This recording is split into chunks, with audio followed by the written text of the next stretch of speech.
As far as how much work is involved, how much work is involved in doing and running and all the fun stuff around podcasting?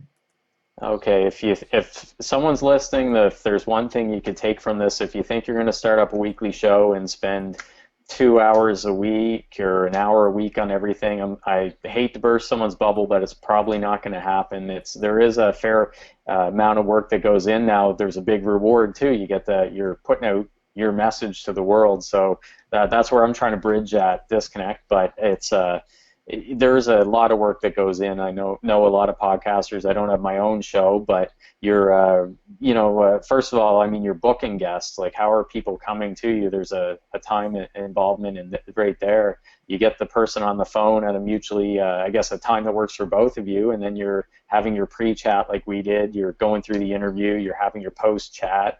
And it'd be nice if that's where it stopped, but no, that's really where the fun just starts, as you know, because what's going to happen is after you say you have a 30-minute show, what I'm usually recommend or I find is that 30 minutes of audio is going to take you about an hour and a half to edit really right.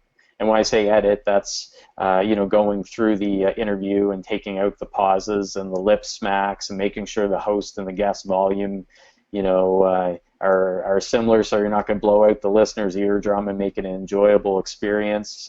There's things that come up during the course of an interview that are fun to take out: background noises, paper shuffling, dogs barking, sirens, all that fun things. So that adds up, and you're stopping to do your show notes while you're listening to the interview again if you're a host, and you have to write down your points because you're going to be promoting your show. So that could take an hour and a half. I try to warn people that part can be time consuming. Then you've got the body of the interview edited, then you've got to mix in your neat little intros and outros and transition sounds and bumpers and maybe you have sponsorship. You have to mix all that in to make sure that all fits together nicely. And then once you're done that, you're tagging or branding the file, you're shrinking down the MP3, and you're going into separate programs to do all this. So you may say, oh, okay, it only takes 5 minutes to tag a file, but or to do these things, but you add all these things up, they can be quite time consuming, and that's before you even upload it to the hosting site. Well, And and what I was going to interrupt for one quick second, Matt, because something you said really struck an interesting chord, because you talked about taking about an hour and a half. Now, um, for me, it sounds like it would take an experienced person an hour and a half to do all that, because you've got a half hour of audio. You pretty much have to listen to the whole thing anyway, so that's a minimum of a half hour. Then if you're typing and writing and doing all your show notes and everything, so it would seem to me that an experienced person, it would take, an hour and a half. And it would seem to me that if somebody was only doing it once a week for only their own show, and I say only just to mean limited to, limited to their own show, it could take two or three times as long. I mean, I know when I first started this, I remember how much extra time, when I first started doing video editing and all the other stuff this way, I know how much more time it took me than that yeah, it does now. Now, isn't it fair to say that an inexperienced person or somebody who it's not their full-time job, it could take longer, 2, 3, or 4 times longer than an hour and a half for each yes. half-hour podcast episode to get it right? No, you're absolutely right. My time has been cut down just because I close my eyes at night. I see the editing software in my head because I'm doing it all day long, and you do get some that are a little bit harder to edit, and just because of for a number of reasons, and it depends too on the host and the guest. A lot of times, the host, and the guest, once your experience might be a little bit quicker. But you are right. There are some, that I've been definitely I've been a lot longer on. So you're absolutely right. No two shows are the same, and some might stretch a little bit longer. And I usually try to recommend a host, if you can, to in my opinion, keep a podcast, the quick and a little bit shorter, and don't venture into, just in my opinion, those hour and plus shows that they could tend to drag on. Yeah, well, and it's interesting because, and you mentioned the hour plus shows. Here, just as a quick digression, here's what I found is the time of the show goes up exponentially by the number of guests or the number of people talking.